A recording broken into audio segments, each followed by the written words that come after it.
বাংলাদেশের রাজনীতিতে আওয়ামী লীগের ভবিষ্যৎ কি? শেখ হাসিনা কি আওয়ামী লীগের সভানেত্রী থাকবেন? নাকি একটা রিফাইন্ড আওয়ামী লীগ গঠিত হবে?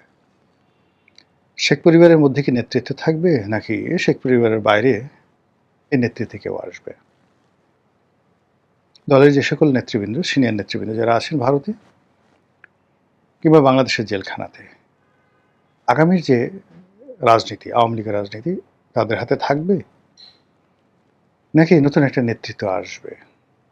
এর বাইরে ভারত কি আওয়ামী লীগকে শেষ পর্যন্ত ওন করবে? ভারত কি বাংলাদেশ আওয়ামী লীগকে পুনর্বাসিত করার জন্য সর্বশক্তি নিয়োগ করবে? নাকি আওয়ামী লীগ একেবারে আদিকালের যে মুসলিম লীগ সেগুলোর মতো বিলীন হয়ে যাবে? দ্বিতীয়ত বর্তমান সরকার সে কি আওয়ামী লীগের ব্যাপারে নরম হবে?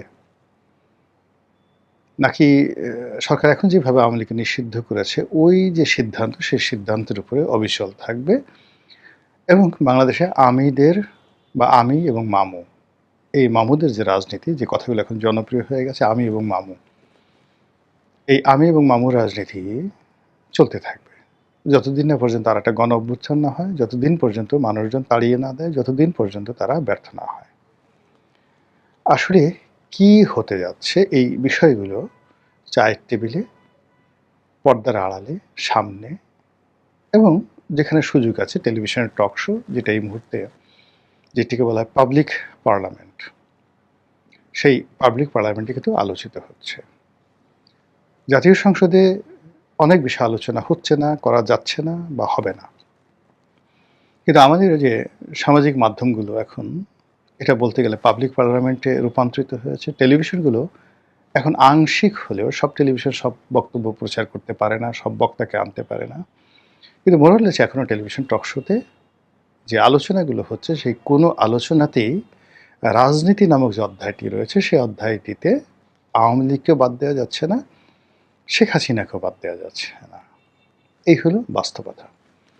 এখন আমাদের যে রাজনীতি, সেই রাজনীতির জটিলতাগুলো কি শুরু হয়েছে?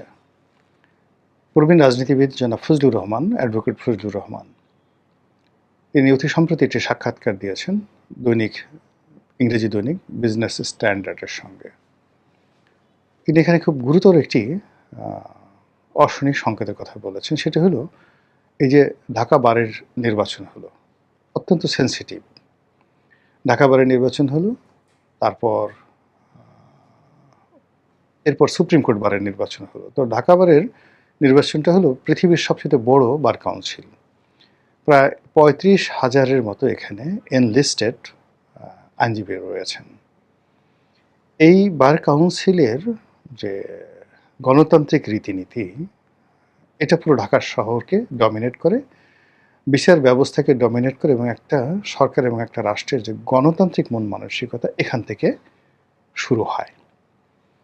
আওয়ামী লীগ জামানাতে যা কিছু মন্দ, এটা কিন্তু একেবারে শুরু হয়েছে বার কাউন্সিল নির্বাচন থেকেই, চূড়ান্তভাবে তার পতনের। এবং সর্বশেষ যে নির্বাচনটি হলো সুপ্রিম কোর্ট বার কাউন্সিলে, যে নির্বাচনে ন্যাক্কারজনকভাবে বিএনপির প্রার্থীদেরকে ব্যারিস্টার কাজল, এখন যিনি রুহুল কুদ্দুস কাজল, তিনি ঠকে গেলেন। ওখানে সেই যে জুথি ভাবির কাণ্ড, তারপর শেষে ভোট র্যাগিং করে আওয়ামীপন্থী যারা লোকজন রয়েছেন তারা যেভাবে বিজয় ছিনিয়ে নিল, সেদিন থেকে কিন্তু আওয়ামী লীগের পতন অনিবার্য হয়ে পড়েছিল, যেটা আওয়ামী লীগের দরকার ছিল না। ঠিক সেম কাজটি এখন এই জমানাতে হলো, যেটা ফজলুর রহমান যেহেতু অ্যাডভোকেট, সিনিয়র অ্যাডভোকেট, রাজনীতিবিদ, রাজনৈতিক বিশ্লেষক, তিনি বিষয়টা চমৎকারভাবে বুঝিয়েছেন। তিনি বললেন যে এই যে নির্বাচনটি হলো, সেই নির্বাচনে মাত্র ৩০% ভোটার অংশগ্রহণ করেছে। যেহেতু এখানে আওয়ামী লীগের কোনো প্রার্থীকে অ্যালাউ করা হয়নি ভোটে দাঁড়ানোর জন্য, ফলে আওয়ামী লীগ শান্তিপূর্ণভাবে যে নির্বাচন বর্জন করেছে, সেই বর্জনে ৭০% লোক ভোট কেন্দ্রে আসেনি, ভোট দেয়নি। তাহলে ভোট দিল কারা? ৩০% লোক ভোট দিল। এই ৩০%-এর প্রধান প্রতিদ্বন্দ্বীকে জামাত এবং বিএনপি। এখানে জয়লাভ করলো বিএনপি, আর রানিং মেট প্রতিযোগিতা হলো জামাত। আগামীতে যে নির্বাচন হবে সেখানে আওয়ামী লীগ থাকবে না, জামাত ক্ষমতায় আসবে, বিএনপি ফেল করবে, এটা ঢাকা বারের। একইভাবে জাতীয় রাজনীতিতেও ঠিক সেম দৃশ্যটা ফুটে উঠেছে। বিএনপি রানিং মেট এখন জামাত, আর জামাতের রানিং মেট এখন এনসিপি। এখন আমাদের দেশের যে যদি এই সরকার পূর্ণ মেয়াদে কাজ করতে পারে, এদেশের ট্র্যাডিশন অনুযায়ী যদি ভোট হয়, যদি ইঞ্জিনিয়ারিং না হয়, যদি জোরাজুরি না হয়, যদি একটা 15ই ফেব্রুয়ারি সেই যে নির্বাচন না হয়, একটা মাগুরার নির্বাচন না হয়, 2014, 18, 24 এই কলঙ্কজনক নির্বাচন না হয়, তাহলে আমাদের দেশের ভোটাররা ইন জেনারেল ক্ষমতাসীনদেরকে ভোট না দিয়ে বিরোধীদেরকে ভোট দেয়। ফলে 5 বছর পরে যদি একটা নির্বাচন হয়, আওয়ামী লীগ নির্বাচন, সেখানে জামাতের ক্ষমতা গ্রহণ করা বা ক্ষমতায় যাওয়া শতভাগ নিশ্চিত। 2 নম্বর হলো যে জামাত কি 5 বছর অপেক্ষা করবে? কোনো অবস্থাতেই না। জামাত চাইবে যে বাংলাদেশের রাজনীতিতে আওয়ামী লীগ অপরিহার্য হওয়ার আগেই একটা দুর্ঘটনা ঘটিয়ে দিতে। জামাত চাইবে বিএনপি কোনো কিছু বুঝে ওঠার আগেই যেন ক্ষমতার মসনদে জামাত বসে যেতে পারে, তারপরে যা হবে হবে। জামাত চাইবে তাদের এলাই যারা আছে, তাদের যে সকল সংগঠন আছে, গুপ্ত সংগঠন আছে, তাদের যে সকল plan A B C D আছে, তাদের যে সকল যাকে বলা হয় যে নেতৃত্বের যে স্তরগুলো রয়েছে, যেগুলোকে তারা 3 থেকে 4টি স্তরে গুপ্ত রেখেছে, এই গুপ্ত লোকজন মন্ত্রণালয়ে আছে, বিচারালয়ে আছে, পুলিশে আছে, বিএনপিতে আছে, আওয়ামী লীগে আছে, এখন যে শেখ হাসিনা যে দিল্লিতে থাকেন তার আশেপাশেও আছে।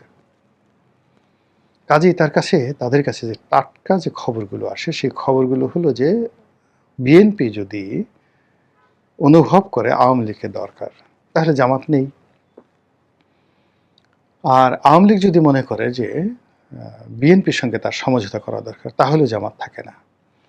কাজে এই দুয়ের মাঝামাঝি যে সময়, সে সময়টা খুব অল্প, নট মোর দ্যান 6 মান্থ, অর্থাৎ আগামী ডিসেম্বর পর্যন্ত ডেডলাইন। এই আগামী ডিসেম্বরের মধ্যে জামাত যা কিছু করতে চায় বিএনপির বিরুদ্ধে, সরকারের বিরুদ্ধে, তাকে সেটা করতে হবে। আর যদি সেটা তারা করতে না পারে, তাহলে দুটো জিনিস আছে, অর্থাৎ আওয়ামী লীগ ঢুকে পড়লে সরকার আওয়ামী লীগকে নিয়ে ব্যস্ত হয়ে পড়বে, জামাতের কোনো নামগন্ধ পাবে না, জামাত বিএনপির মার খাবে, আওয়ামী লীগের মার খাবে, এনসিপিকে তো খুঁজেই পাওয়া যাবে না। এই গেল একটা। 2 নম্বর হলো জামাত এবং বিএনপি তারা একত্র হয়ে থাকবে, মানে একেবারে যাকে বলা হয়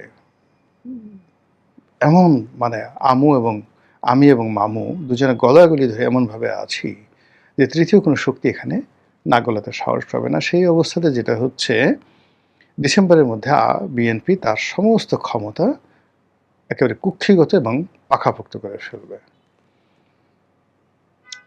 মানে এখন তো আসলে জামাতের অনেকগুলো মুখোশ উন্মোচিত হয়ে গেছে, যেগুলো গুপ্ত আছে সেগুলো থাকুক, যেগুলো উন্মোচিত হয়ে গেছে এদেরকে খুঁজে খুঁজে ধরে ধরে ক্ষমতাচ্যুত করা, নিউট্রালাইজ করা, এটা করবে বিএনপির, মানে 2027 সনের জানুয়ারি থেকে। এই সময়টার মধ্যে তারা নিজেকে পাকাপোক্ত করে ফেলবে। এর কারণ হলো জুন জুলাই আগস্ট এই 3 মাস ক্রিটিক্যাল টাইম, কোনো নড়াচড়া তারা করবে না। সেপ্টেম্বর অক্টোবর মাসে তারা স্ট্যাবল থাকার চেষ্টা করবে, একটু নড়াচড়া করবে। অক্টোবর নভেম্বর ডিসেম্বর তারা নিজেদের শক্তি প্রদর্শন করতে থাকবে। তখন গৃহপালিত বিরোধী দল কত প্রকার, কি কি গৃহপালিত বিরোধী দল কাহাকে বলে, তাবেদার কাহাকে বলে, কিভাবে বিরোধী দলকে দিয়ে পা চাটাতে হয়, কিভাবে বিরোধী দলকে দিয়ে জুতো পরিষ্কার করতে হয়, এটা বাংলার মানুষ দেখতে পাবে 2027 সনের যাকে বলা হয় জানুয়ারি মাস থেকে। আর এই ক্ষুদ্র বিষয়টি বা এই সাধারণ বিষয়টি আপনি আমি আলোচনা করছি, আমার মতো মানুষ এটা বুঝতে পারছে। কাজেই জামাতের যেগুলো ইন্টেলেকচুয়াল আছেন, তারা এই জিনিসটা আরও সুন্দরভাবে বুঝতে পারছেন। তো বুঝতে পারার কারণে কি করছেন যে খুব সংক্ষিপ্ত সময়ের মধ্যে তাদেরকে সিদ্ধান্ত নিতে হচ্ছে যে আমরা কি এই সারাটা জীবন এভাবে জাতীয় পার্টি হয়ে থাকব, এভাবে জাসদ হয়ে থাকব, এভাবে আসম আব্দুর রব হব, এভাবে হোসেন মোহাম্মদ এরশাদ বা রওশন এরশাদ হয়ে কি আমাদের ধীরে ধীরে ধীরে ধীরে কবরের দিকে যেতে হবে, নাকি আমরা একটা শক্তিশালী বিরোধী দল হব, বিরোধী দল থেকে আমরা সরকারে যাব এবং সরকারে যাওয়ার জন্য ম্যাটিকুলাস ডিজাইন, দেশি বিদেশি সাহায্য, যা কিছু দরকার সব আমরা করব। আর সেই কাজ করার জন্য যে একটা টাইম ফ্রেম আছে, সেই টাইম ফ্রেমটা হলো ডিসেম্বর পর্যন্ত। ডিসেম্বরের পরে সব কিছু সেটেল হয়ে যাবে। আওয়ামী লীগের আসা না আসা, জামাতের শক্তিশালী বিরোধী দল হওয়া না হওয়া, জামাত আগামীকালে বা আগামী দিনে ক্ষমতা আসবে কি আসবে না, বিএনপি আগামী দিনগুলোতে ক্ষমতায় থাকবে কি থাকবে না, দ্বিতীয়বার ক্ষমতায় আসবে কি আসবে না, তারেক রহমান সাহেব, তারপরে জুবাইদুর রহমান, তারপর জাইমা রহমান, এই যে একটা ডাইনেস্টি, ক্ষমতার যে পাইপলাইন, সেই পাইপলাইনটা বহাল থাকবে কি থাকবে না, এই পুরো জিনিসগুলো উইদিন জাস্ট ডিসেম্বরের মধ্যে এটি সেটেলড হয়ে যাবে। আর এটা দৃশ্যমান হয়ে যাবে জুন, জুলাই, আগস্টের মধ্যে। কাজেই এই যে আওয়ামী লীগ অপরিহার্যতা আসবে কি আসবে না, এটাও কিন্তু আওয়ামী লীগের যারা লোকজন তারা জানে যে ডিসেম্বরের মধ্যে এই জিনিসগুলো তাদের অবস্থান জানান দিতে হবে, তাদের শক্তিমত্তা প্রদর্শন করতে হবে, তাদেরকে রাজনীতিতে অপরিহার্য করতে তারা যে আছে এটা ব্যবস্থা করতে হবে। আদারওয়াইজ দে ক্যানট ডু যেটা মহেন্দ্র রাজাপাকসেরা পেরেছেন। উইদিন 6 মান্থের মধ্যে তারা কাম ব্যাক করেছে। এবং মহেন্দ্র রাজাপাকসে সেটা হলো সে দেশের বাইরে যায়নি, সে সেনাবাহিনীর ক্যান্টনমেন্টের মধ্যে ছিল, ফলে তার খুব দ্রুত ফিরে আসা সহজ ছিল, যেটা শেখ হাসিনার পক্ষে সম্ভব নয়। সে যদি বাংলাদেশে থাকতো, শিরিন শারমিন চৌধুরীর মতো থাকতো, সেটা আলাদা রকম হতো। সে যদি গোপালগঞ্জে থাকতো আলাদা হতো। কিন্তু এইভাবে বিদেশে অন এক্সাইল, বিদেশে গিয়ে সেখান থেকে আবার ফিরে আসা, এটা তারেক রহমানের ক্ষেত্রে যে ঘটনা ঘটছে ঠিক এইরকম অলৌকিক কিছু ঘটনা ঘটা লাগবে। অর্থাৎ তারেক রহমান সাহেবের কাছে গিয়ে যে শক্তিগুলো তাকে তার পায়ের কাছে ক্ষমতা হস্তান্তর করেছে, তার পায়ের কাছে গিয়ে ট্রফি দিয়ে আসে, তাকে গিয়ে বলেছে আব্বা হুজুর আপনি আসেন, আপনি ছাড়া দেশ আর কেউ বাঁচাতে পারবে না। এইরকম শেখ হাসিনার ক্ষেত্রে এরকম ঘটনা না ঘটলে বিদেশ থেকে সাধারণত এক্সাইল হয় না।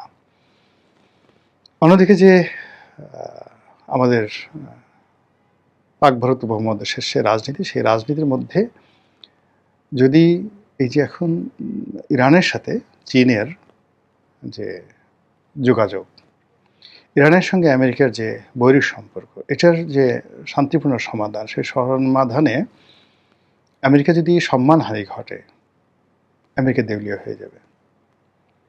ইরানের সাথে তার যে কোনো মূল্যে একটা সুসম্পর্ক রাখতে হবে। এমনকি যদি এই যুদ্ধের ক্ষয় খরচা বাবদ $100 বিলিয়ন গোপনে হোক প্রকাশ্য হোক দিয়ে হলেও আমেরিকাকে দেখাতে হবে যে ইরানের সাথে তার একটা সম্পর্ক হয়ে আছে। আদারওয়াইজ আমাদের এই সাবকন্টিনেন্টে আমেরিকার কোনো কর্তৃত্ব থাকবে না, আর আমেরিকার কর্তৃত্ব না থাকলে ভারতের কর্তৃত্ব থাকবে না, এবং এখানে চীন এবং পাকিস্তান অপরিহার্য হয়ে পড়ে। কাজেই প্রত্যেকটা জিনিস আপনি দেখেন অ্যাট দ্য এজ, মানে একেবারে শেষ প্রান্তে এসে, সুড়ঙ্গের শেষ প্রান্তে গিয়ে যেভাবে টলটল করছে, কচুর পাতার পানির মতো একেবারে পড়ে যাবে, পড়ে যাওয়ার আগে যেভাবে মানে ওই জলটা কাঁপতে থাকে কচু পাতার উপরে, ওইভাবে পাক ভারতের রাজনীতি, ওইভাবে ভারত আমেরিকার রাজনীতি, ওইভাবে আমেরিকা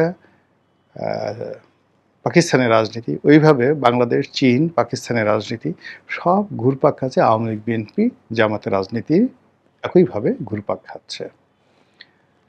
যখন এভাবে ঘূর্ণিপাক খায় তখন অনেক কিছু হারিয়ে যায়।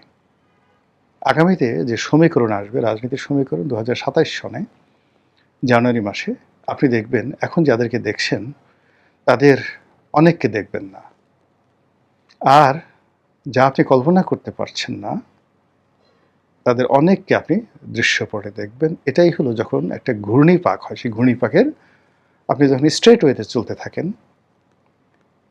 সেটা এক ধরনের আপনার গন্তব্য নির্ধারণ করে দেয়। কিন্তু আপনি যখন চারিদিকে ঘুরতে থাকেন, রাধাচক্রে ঘুরতে থাকেন, ইউ ডোন্ট নো জুয়ার কোর্টে যে মানুষ যেভাবে আপনার ঘুরতে থাকে, কোথায় গিয়ে যে থামবে, কি পাবেন আপনি, ইউ ডোন্ট নো।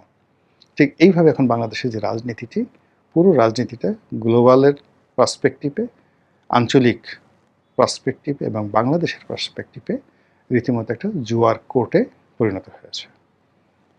মহান আল্লাহ আমাদের সবাইকে হেদায়েত দান করুন এবং হেফাজত করুন। আসসালামু আলাইকুম ওয়া রাহমাতুল্লাহি ওয়া বারাকাতুহু।